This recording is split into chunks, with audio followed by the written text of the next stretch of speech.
Hi there, students. To wend, a verb. It's related to the word to wind. They're the same family. To wend just means to go, to continue on your way, to proceed, to head, to go in a specific direction. So after work, I wended my weary way home. Or I went to the pub and I got drunk and I wended my merry way home. So to wend, to go slowly, maybe via an indirect route. I had to wend my way through the crowds of people. To wend your way, this is very common.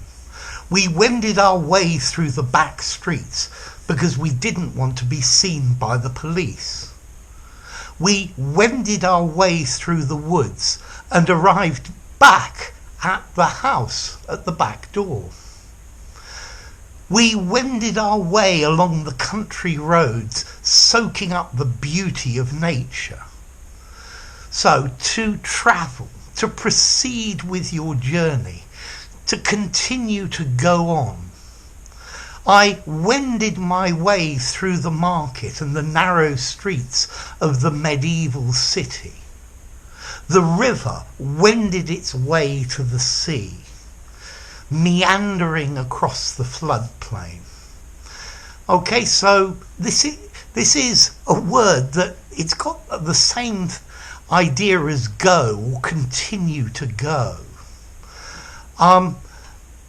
The phrase to wend your way, this is a very common collocation, particularly with an adjective, to wend your weary way, to wend your merry way, to wend your sleepy way. He sleepily wended his way to work.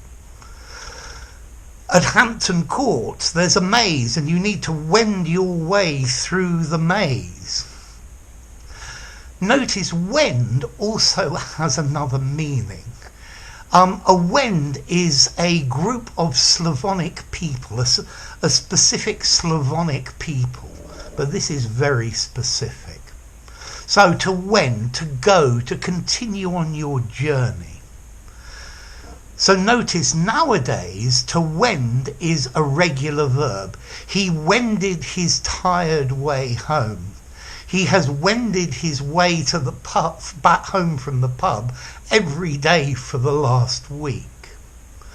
But in the past, the past simple of the verb to wend was went, as in the past of go. But that finally went, moved to the verb to go, and that's where we get go, went from wend, gone. Now your next question, what about the formality? I think I'd give wend a 6 in formality. I think you could use this in an informal conversation and in a very formal document. Maybe it sounds a little bit literary or a little bit old-fashioned, but I think it's perfectly valid in almost any framework. Now, next question, what about the origin? Well, there was an Old English word wendan, to turn or to direct. And that came from a Proto-Germanic word, windana, to wind. Yeah? So, that's how it goes. So, wend, a useful word. Use it because it's not a word that students use. So we seem to have wended our way to the end of this video. If you enjoyed the video, give it a rating, subscribe to my channel, and I'll see you soon. Bye for now. Wend.